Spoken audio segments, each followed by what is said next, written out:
My name is Kale, and I am the last one. I remember the sound the fire made as it died soft, like a breath leaving a dying man's chest. That same night, Elder Varen's eyes faded into the black, and the last words of my people were swallowed by silence. He was the last elder, the last memory keeper, and I was too late to learn, too late to carry the names, the wisdom, the paths. All I had now were ashes. And rage. The wind outside the cave howled like a beast that had forgotten its own voice. I stepped out barefoot, letting the snow bite my feet. Pain reminds you you're alive. The cold carves that truth into your bones. Our village was no more nothing but broken spears and scattered furs.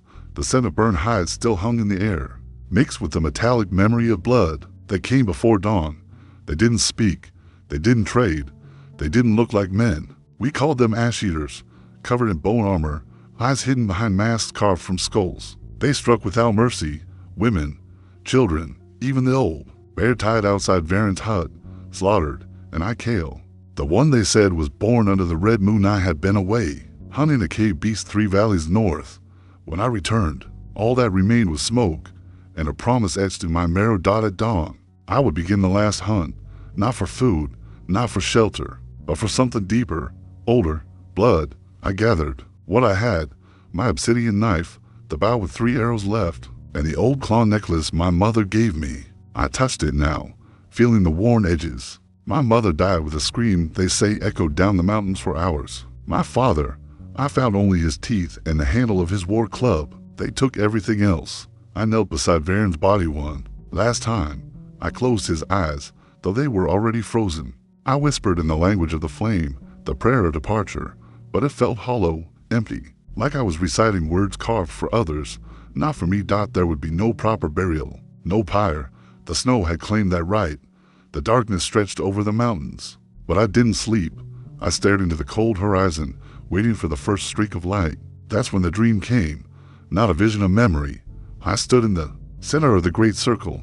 Warriors surrounded me, spears raised, chanting. My mother painted red streaks across my chest with ash and blood. She whispered, "You will hunt what cannot be hunted, and you will not return until your spirit is broken or fulfilled."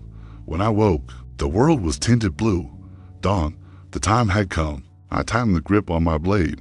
My feet moved on instinct, each step deeper into the frost, into the wild, into the unknown. I left no offerings, no final words.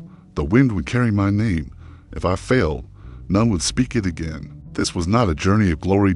This was a death ode to ghosts. My name is Kale. I followed the trail through the silence of the snow. It wasn't a hunter's path. It was a scar, red, wide, and heavy. Something had been dragged, a body, maybe 2.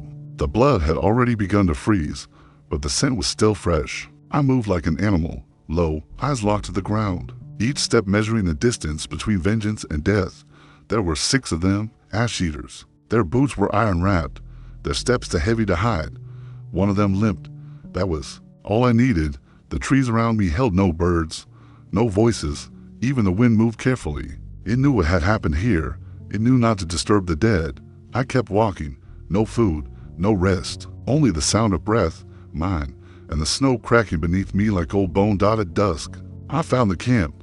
A ring of stones, smoke still rising. Bones, small ones, burned in half. Something human, reduced to ash. I didn't look long. I couldn't. 5 of them stood around the fire. The 6th lay wounded, binding his leg with cloth. They laughed. That strange, broken language of theirs, hollow, wet, unclean, like they were mimicking speech without knowing what it meant. I waited. One of them wandered into the trees, alone. I followed, silent, swift. I only had 1 arrow, 1 shot. I took it. His body dropped fast, like a sack of meat. No scream, no time. Then the others noticed. Chaos. I ran into the firelight, straight at the limping one. He turned, wide-eyed. I drove the blade into his wound. He roared, but I was already behind him, pulling his head back, cutting through muscle and memory. Blood sprayed into the snow. Another rushed me. I ducked. He stumbled. I caught his neck and crushed it with my arm until he stopped moving. The 4th was smarter. He tried to circle me, to flank. I grabbed a burning log and threw it into his face. His mask caught fire. I watched him scream. I didn't look away. The last one stood across the campfire, painted red, a leader. He spoke something, slow, almost soft. I didn't answer. I stepped into the flames between us. Let the fire scorch my skin. Let him see what I had become. And then I ended him. No words, no hesitation. Only silence. When it was over, I stood in the middle of the camp, surrounded by bodies, ash, and blood. My own hands shook, not from fear, from something deeper, something that had woken inside me and refused to go back to sleep. I gathered what I needed: blades, food, a leather map drawn in blood and soot dotted its center, a mountain dot at its peak, a mark. I stared at it long and hard, and I whispered to the night, "This is not vengeance. This is not justice. This is the beginning." My name is Kale. I no longer know how many days have passed since the fire died. Time has lost its shape.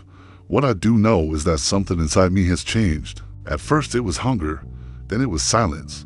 Now it is something darker, something closer to the old stories.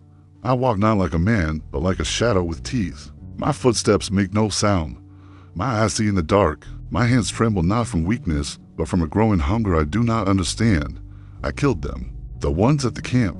I burned them and scattered their ashes to the wind. But their screams did not leave me. They echo in my dreams. They speak in a tongue I do not know, but somehow still hear. I do not sleep much now. I drift between waking and something else. I see shapes in the trees. I smell blood in the wind when there is none. Sometimes I taste ash even when I drink from the river. And when I breathe, it is not always me breathing. I found a wolf yesterday, wounded, trapped under a fallen tree. Its leg was shattered, but it still growled, still fought. I looked into his eyes and I saw something familiar. Not fear, not pain, something wild, something old. I sat beside it and waited. Hours passed. Snow fell. We did not speak, but we understood. At sunset, it stopped breathing. I skinned it carefully, wore its pelt over my shoulders, marked my chest with its blood, and when I stood up, I felt heavier, but stronger, like I had taken something from it that now lived in me. That night, I walked deeper into the forest, north, always north, toward the mountain marked on the map, toward whatever nest these monsters crawl from. I didn't build a fire. I didn't need the warmth anymore. The cold no longer bites like it used to. It walks beside me now, like an old companion. I passed through a place the old ones called Hollow Vale, a dead stretch of land where nothing grows and birds forget to fly. The trees there bend away from the wind, their bark blackened. I found bones there, human, small, arranged in spirals. Some had runes carved into them, not ours. I didn't stop, I didn't speak, but I felt it. Something watching, something ancient. I think the ash eaters do not worship gods. I think they feed them. I kept moving. My feet no longer blister. My wounds no longer throb. The infection in my side, gone, or maybe consumed. I don't know what's keeping me upright anymore. It doesn't feel like blood. It feels like fire, a cold fire, one that burns inward. I dream more often now, but the dreams are not mine. I see through other eyes. I see caves filled with screaming, rituals done in silence, children bound in red cloth. I wake up with blood on my hands I do not remember spilling. I wipe it away and keep walking, because I must. The map says 5 more days to the mountain, but I no longer trust it. The land shifts when I sleep. Pots disappear, stones move. I mark the trees with claw cuts, not symbols. I don't know who I'm trying to warn. Maybe myself. This is no longer about vengeance. It's about what I'm becoming, and whether there's enough of me left to finish the hunt before I become the thing I came to kill. My name is Kale, and I have reached the edge of their world. The sky burns different here. Even before the sun rises, the light is red, not the red of warmth or fire or blood freshly spilled, but something older, something that stains the bones of the earth. I see the mountain now, black and cruel, jagged like a broken tooth. It watches me as I climb, and I do not blink. I do not hesitate. I left my fear at the bottom of the forest. I buried my doubt with the first blade I pulled from a corpse. Now there is only this climb, and the sound of the wind howling names I no longer answer to. I move without rest. My hands are torn open, my legs ache with every step, but I welcome the pain. It reminds me that I am still flesh, that I haven't yet become like them. Not entirely. I pass ruins along the way, stones carved with twisted figures. Some look human, others don't. One depicts a man with no mouth and 1,000 eyes. Another shows a beast devouring the sun. I don't stop to read them. I don't want to know their gods dot at the third ridge I see them. The last of them, not a war band, a gathering, a ritual. Dozens of ash-eaters around a great pit of fire. They dance without rhythm. Their weapons hang from their backs, their hands raised to the smoke. They do not expect a visitor. Why would they? They believe the hunt is over, that all who resisted are ash, that the last scream has already faded. But they are wrong.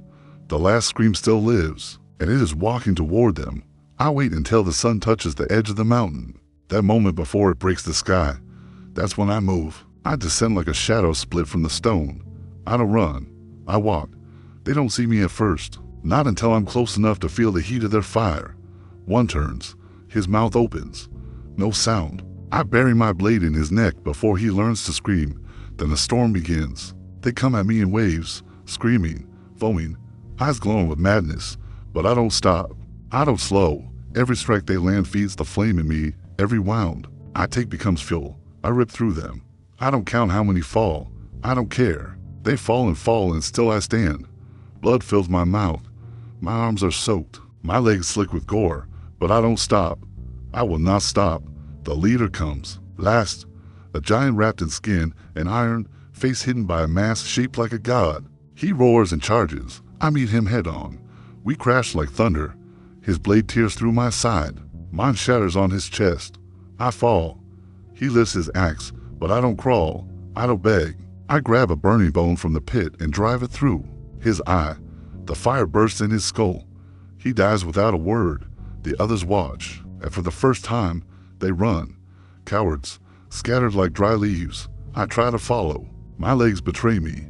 I drop to my knees. The sky above is crimson now. Not with light, with smoke, with ash, with memory. My breath comes slow. My eyes blur. My heart pounds like a drum calling me home. But I am not done. Not yet. I crawl to the center of their circle, where the fire burns hottest. I take the bone, whistle from my pouch, the one I found on the first body. I blow it. Once, twice, 3 times. The wind changes. I hear something answer from the mountain, and I whisper into the dawn, let it come. I am the last hunt, and I am not afraid. My name is Kale, and I am still breathing. That alone feels like a betrayal. The ground around me is soaked in blood, but none of it is fresh. The fire has died. The bodies are cold.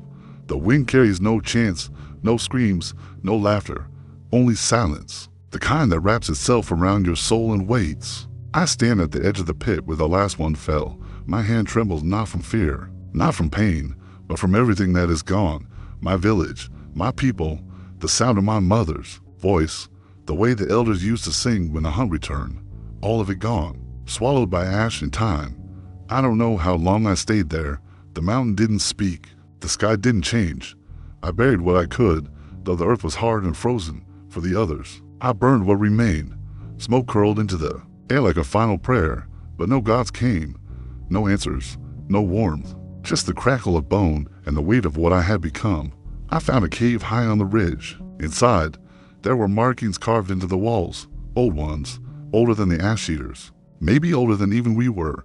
I didn't understand them, but I felt them in my chest, in my teeth, in the fire that hadn't left me since that first arrow. I sat there and closed my eyes. I tried to remember who I was before the hunt, what I sounded like when I laughed, who I was when I believed in things like tomorrow. Nothing came, only stillness. The wound in my side began to rot. I could smell it. I could feel the fever, but I didn't treat it. I let it take me slowly, not because I wanted to die, but because I didn't know what to do with the life that remained. A few nights later, the snow fell hard, thick, relentless. It buried the last of the camp, covered the blood, covered the bones, and I knew then the world would forget. The names, the fire, the songs, all of it would vanish like smoke from a dying flame. But not me. I left the mountain before dawn, walked east, toward nothing, not searching, not fleeing, just walking. With every step, I carried what they could not burn, the weight of memory, the heat of rage, the cold fire of survival. I do not speak of glory. I do not speak of revenge. I speak only of the hunt, what it takes, what it leaves behind. Because the truth is this, the last hunt never ends. It only changes shape, and I am its shadow.